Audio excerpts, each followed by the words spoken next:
வேதம் சொல்லுகிறது, அவனுக்கு அற்புத சுகம் கொடுத்தார். அவன் வீட்டுக்கு அவரை அழைத்தான். அந்த வீட்டிலே நடந்த சம்பவத்தை தான் சொல்லி முடிக்க போறேன். அவன் அழைத்த வீட்டிலே அநேக விருந்தாளிகள். அவன் ஒரு கனம் பொருந்தினவன், ஆனால் வியாதிப்பட்டவன். தேவன் சுகமாக்கினபடியால் எல்லாரும் வந்திருந்தார்கள். இந்த இயேசு எப்படிப்பட்டவரோ என்று பார்ப்பதற்கு சிலர் வந்தார்கள். இந்த இயேசுனுடைய அதிசய செயல் ஊர் முழுசும் தீயாய் பறந்தது. சீமோன் குஷ்டரோகி சுகமாய் உட்கார்ந்து இருக்கிறான். அவன் வியாதி நீங்கி சுகப்பட்டு இருக்கிறான். அவனுடைய சரீரத்தில் சுகம் இருக்கிறது.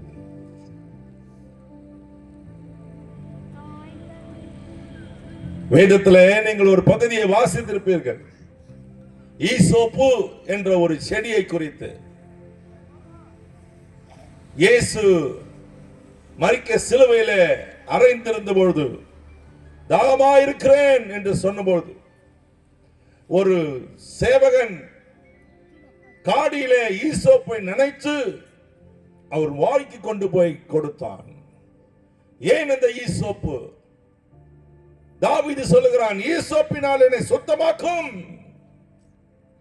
அந்த ஈசோப்பு என்றான். வேதம் சொல்லுகிறது, அது ஒரு செடி, நன்றாய் ஒரு கை நீளத்துக்கு வளரக்கூடிய ஒரு செடி. நம்முடைய வீட்டில் எல்லாம் வச்சிருப்போம் சோத்து கத்தாழை, அப்படி பறி ஒரு நீளமான செடி, கீழே வேரிலிருந்து வளரக்கூடிய ஒரு செடி.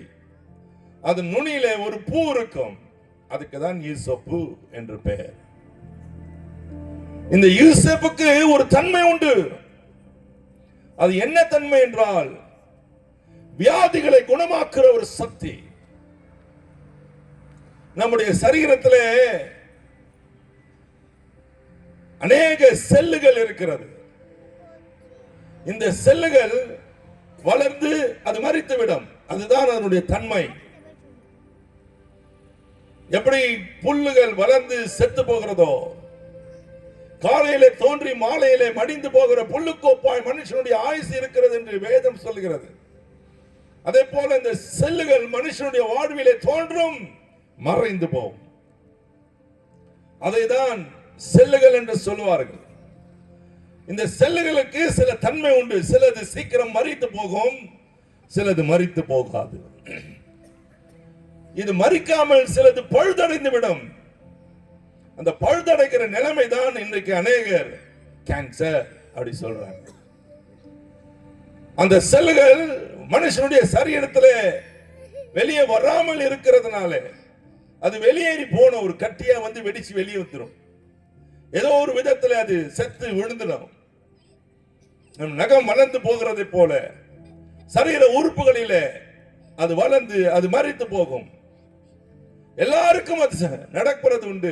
மருத்துவர்களை கேட்டால், ஒரு ஆளை இப்பொழுது சும்மா நல்லா இருக்கிறவனை பரிசோதிச்சாலும் 5 கேன்சர் செல்லுகள் உள்ளே இருக்கும். ஆனால் அது கேன்சர் அல்ல, அது மரித்து போய்விடும் என்று சொல்கிறார். இன்னைக்கு மருத்துவம் நம்மை வேறு விதமாய் பார்க்கிறது. அதை பேச நான் இங்கு இல்லை. இப்படிப்பட்ட அந்த அந்த கேன்சர் செல் அல்லது அந்த செல்லுகள் மறிக்காமல் இருக்கும்போதுதான் தோலிலே ஏற்படுகிற தன்மைகள், சீழ்பிடித்து அழுகி தோலிலிருந்து சதைகள் விழுகிறது. இதெல்லாம் அதனுடைய வேலை. இதற்கு மருத்துவம் இல்லை, மருந்துகள் இல்லை. இதற்கு ஒரே மருந்து தேவன் வைத்திருக்கிறார். அதுதான் ஈசோப்பு. தாவீது சொல்லுகிறார், என்னை ஈசோப்பினால் சுத்திகரியும். பாவத்தையும் அது நீக்கிறதுக்கு அதனுடைய மகிமை உண்டு. ஆண்டவரே, இந்த யோசேப்பு இல்ல, ஈசோப்பு. இந்த ஈசோப்பு மனுஷனுடைய பாவ வேரை சுட்டெரிக்கிறது. இந்த குஷ்டரோகி சுகமாக்குறதற்கு ஈசோப்பு என்னும் ஒரு மருந்தாகிய இயேசு பூமிக்கு வந்தார். இந்த செடி கூட குணமாக்காமல் போகலாம், ஆனால் இயேசுவின் நாமத்திலே சுகம் உண்டு. இயேசுவின் ரத்தத்திலே சுகம் உண்டு. இயேசுவின் சரீரமாகிய காயங்களிலே சுகம் உண்டு. அவருடைய நாமமே இல்லாமல் வேறொரு நாமம் கட்டளையிடப்படவில்லை. அல்லேலூயா சொல்லுங்க. அல்லேலூயா. எல்லா மருத்துவர்களும் எப்பேற்பட்டவர்களா இருந்தாலும், நிபுணர்களா இருந்தாலும், எம்மதத்தை சார்ந்தவர்களா இருந்தாலும், இறைவனே இல்லை என்று சொல்லுவர்களா இருந்தாலும், கடைசியை சொல்றது உங்க கடவுளை கூப்பிடுங்க.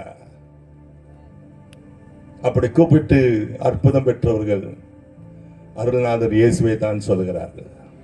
அல்லேலூயா. சோத்திரம் சொல்றீங்களா? அங்கே அந்த வீட்டில் இயேசு இருந்தார். அங்கு ஒரு பெண் வருகிறார். வேதம் சொல்கிறது 3ஆம் வசனத்துல, பெத்தானியா வீட்டிலே போஜனம் பண்ணும்படிக்கு பந்தி இருக்கையில் ஒரு ஸ்திரீ விலையேற பெற்ற நலதம் என்னும் உத்தம தைலத்தை வெள்ளைக்கல் பரணியை கொண்டு வந்து அதை உடைத்து அந்த தைலத்தை அவர் சிலசின் மேல் ஊற்றினார். என் நேரம் இல்லாதனால சுருக்கமா சொல்றேன். அவள் கொண்டு வந்தது விலையேறப்பட்ட தைலம். ஆமீன் சொல்லுங்க. அல்லேலூயா. இயேசு விலையேற பெற்றவர். அவருக்கு கொடுக்க வேண்டியதும் விலையேற பெற்ற பொருள் தான். அவள் கொண்டு வந்த ஒரு தைலம் ரொம்ப விலை. நீங்க இதை குறித்து பார்த்தீங்கன்னா பின்னால போட்டிருக்காங்க, அது 300 பணத்துக்கு வித்திருக்கலாமே. இந்த 300 பணம் என்று நாம் வாசிக்கும் போது மத்தேயு 20:2 நீங்கள் வாசித்தால், ஒரு நாள் கூலி ஒரு பணம். ஒரு மனுஷன் ஒரு நாளெல்லாம் வேலை செய்தால் ஒரு நாள் கூலி ஒரு பணம். இப்பொழுது 300 பணம் என்று எழுதியிருக்கிறார். அப்படி என்றால் 300 நாள் வேலை பெறக்கூடிய சம்பளம். சிலர் சொல்றாங்க ஒரு வருஷத்து சம்பளம். அது அவருடைய ஒரு வருஷத்து சம்பாத்தியத்தை கொண்டு வந்து இயேசுவின் சரீரத்தில் ஊற்றினார். இதை பார்த்தவர்கள் சிலர், இவள் இப்படி அநியாயமாய் பணத்தை வீணடித்து விட்டாலே, உன் அன்பை அவளால் புரிந்து கொள்ள முடியவில்லை. அவளுக்கு இயேசுவின் மேல் அன்பு. வேதம் சொல்கிறது, இவள் ஒரு பாவியாக சிறியா இருந்தாலே, இவள் இப்படிப்பட்டவளா இருந்தாலே எப்படி என்றெல்லாம் எழுதியிருக்கிறது. சிலர் பாவியான ஸ்திரீ, யோவான் 12ஆம் அதிகாரத்தில் எழுதப்பட்ட ஸ்திரீ, அவள் அந்த பாவியான ஸ்திரீ அல்ல. அவள் மனம் திரும்பின லாசருடைய சகோதரி. அதனால்தான் 3 காரியத்தையும் உங்களுக்கு விளக்கி சொன்னேன். இந்த பெண் தனக்கு இருந்த விலையேற பெற்றதை ஆண்டவருக்கு கொடுத்தார். ஆண்டவருக்கு விலையேற பெற்றது உன்னுடைய இதயம், உங்கள் வாழ்க்கை, உங்கள் மனசு. இதை விட விலை அதிகமானது எதுவும் கிடையாது. நம்முடைய ஜீவியத்தை விட எதனா பணம் தஸ்தியா? சும்மா நம்ம தங்கம் சொல்லலாம், வைரன்னு சொல்லலாம். கர்த்தர் உங்களை தான் நேசிக்கிறார். வைரத்தை தன்னை போல உருவாக்கவில்லை, தங்கத்தை தன்னை போல உருவாக்கவில்லை. தமது சாயல்ல உருவாக்கின ஒரே ஒரு பாத்திரம் மனுஷ குலத்தை தான். நீங்களும் நானும் ஆண்டவருடைய சாயல். அல்லேலூயா சொல். அல்லேலூயா. ஆண்டவரை நேசிக்கிறேன்னு சொல்றவங்க கொடுக்க வேண்டிய முதல் பொருள் நம்ம தான். என்னை உமக்கு தருகிறேன். I give myself to you, Lord. என்னையே உமக்கு அர்ப்பணிக்கிறேன். அவள் சொன்ன ஒரு வார்த்தையை கவனிச்சு பாத்தீங்களா? நான் அடக்கம் பண்ணப்படுவதற்கு.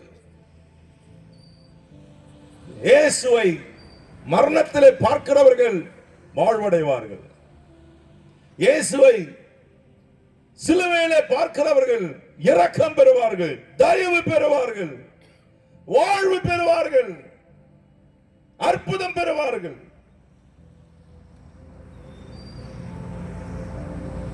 சிலுவை சுமந்த இயேசுவை 2 நாளைக்கு அவர் அடிக்கப்படுவதற்கு முன்பதாகவே அவள் நினைவு கூர்ந்தாள். அல்லேலூயா சொல்லுங்களா? பார்க்கல, அவர் பிரசங்கத்தை தான் கேட்டா, அவர் பேசினதை அவள் விசுவாசித்தார். இயேசு மரிக்க போகிறார் என்பது யாருக்கும் பிடிக்காத ஒரு சம்பவம். பிசாசுக்கு பிடிக்கல, பேதுருவுக்கு பிடிக்கல. ஆனால் அவள் மரிக்கிறதை தன் இதயத்திலே பார்த்தாள். சிலுவண்டை வருகிறவர்கள் கிருபையை இரக்கத்தை பெறுவார்கள். சிலுவையை தியானிக்கிறவர்கள் ஞானிகளாய் மாறுவார்கள்.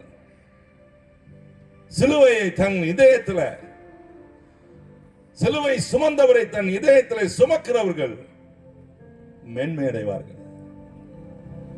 இவள் இயேசுவின் மரணத்துக்கு 2 நாளுக்கு முன்பதாக வெளியேறப்பட்ட வெள்ளை கல் பரணியை கொண்டு வந்து அவள் தலையிலே வார்த்தாள். அதில் சில வார்த்தைகள் எழுதியிருக்கும். ஒரு ஸ்திரீ வெளியேற பெற்ற நலதம் என்னும் உத்தம, ஆண்டவருக்கு பிடிச்சது நல்லது உத்தமம், அவள் கொண்டு வந்து ஊத்துனதை பாருங்க. லஞ்சத்தை இல்ல, லஞ்ச பணத்தை இல்ல, அக்கிரமம் செய்து அநியாயம் செய்து சம்பாதித்த பணத்தை இல்ல, நல்லது உத்தமம். இயேசு 2த்தையும் நேசிக்கிறார். இதை உங்களுக்கு தர விரும்புகிறார். இயேசுவண்டை வந்தவர்கள் நல்லவர்களாய் மாறுவார்கள். இயேசுவண்டை வந்தவர்கள் உத்தமர்களாய் உத்தமைகளாய் மாறுகிறார்கள். உத்தமையே என்று சூலமத்தியாவை கூம்புகிறார். உங்களை உத்தமர்களாய் உத்தமைகளாய் மாற்ற சிலுவை அழைக்கிறது. வேதத்தை வாசித்தால் வேதம் வசனம் சொல்கிறது, ஒரு வெளியேற பெற்ற நலதம் என்னும் உத்தம தைலம் உள்ள வெள்ளை கல் பரணி, வெள்ளை கல் பரணி, அழகாய் வெட்டி எடுக்கப்பட்ட ஒரு ஜாடி, அதனுடைய கழுத்து இருகலாயிருக்கும். நம்ம கிட்ட கூட நிறைய பர்ஃப்யூம் பாட்டில் வச்சிருப்போம், சென்ட் பாட்டில், பெரிய பாட்டில்ஸ் பார்த்துருக்கீங்களா? என்கிட்ட நிறைய இருக்கு. அதனுடைய கழுத்து பெருசா இருக்காது, வாய் பெருசா இருக்காது. வாய் பெருசா இருந்தால் அதனுடைய ஸ்மெல் வெளியே போயிடும். அதனுடைய கழுத்து பகுதி ரொம்ப இறுகி இருக்கும், மெதுவா வெளியே வர்றதுக்கு. அதுதான் இங்க சொல்லப்பட்டிருக்கு. வெள்ளை கல் பரணி என்று சொன்னால் கழுத்து இறுக்கப்பட்ட, கழுத்து நீளமான, அழகாய் வடிவமைக்கப்பட்ட, வெட்டி எடுக்கப்பட்ட ஒரு ஜாடி. இயேசுவண்டை வருகிறவர்கள் அழகாய் வெட்டி எடுக்கப்படுவார்கள், அழகுபடுத்தப்படுவார்கள். வாய்கள் மூடப்பட்ட ஒரு பாத்திரமாயிருக்கும். வாய் திறந்து சண்டை போட்டு ஊரெல்லாம் கூட்டி ஊர் பேசுகிறவர்கள் இல்லை. மற்றவர்கள் குறித்து தரம் தாழ்த்தமாய் பேசுகிறவர்கள் அல்ல. மனைவியை குறித்து, புருஷனை குறித்து கேவலமாய் பேசுகிறவர்கள் அல்ல. இயேசுவண்டை வந்தவர்கள் அழகானவர்கள். தேவன் அவர்களை வெட்டி எடுப்பார். ஒரு கல்லில் இருந்து வெட்டி வெட்டி வெட்டி வெட்டி வெட்டி, அது எங்குமே ஒட்டப்படாத ஒரு ஜாடி. எனக்கே ஆச்சரியமா இருக்கும். கேரளா பகுதியில போனா ஒரு ராஜ அரண்மனை ஒரு நாள் கூட்டி கொண்டு போய் காமிச்சாங்க. அந்த காலத்திலேயே அந்த தூண் மேல ஒரு கூடுக்குள்ள 2 குட்டி யானைகளை அவன் வச்சிருக்கிறான். இப்படி செய்தாங்க. எப்படி வச்சாங்கன்னு கேட்டான். அது உள்ளேயே வச்சு வெட்டியிருக்கான். குட்டி குட்டி யானைகள் அந்த கூட்டுக்குள்ள இருக்கு. அந்த காலத்துல சிற்பிகள் செஞ்சிருக்காங்க பாருங்க. நம்முடைய சிற்பி கூட நமக்குள்ள அப்படி செய்கிறார். உங்களை அழகாய் வடிவமைக்கிறவர். சோத்திரம் சொல்லுங்க.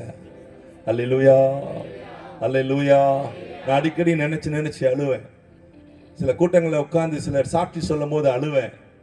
நான் ஒரு குடிகாரன், நான் ஒரு வேசி, நான் ஒரு தூசி,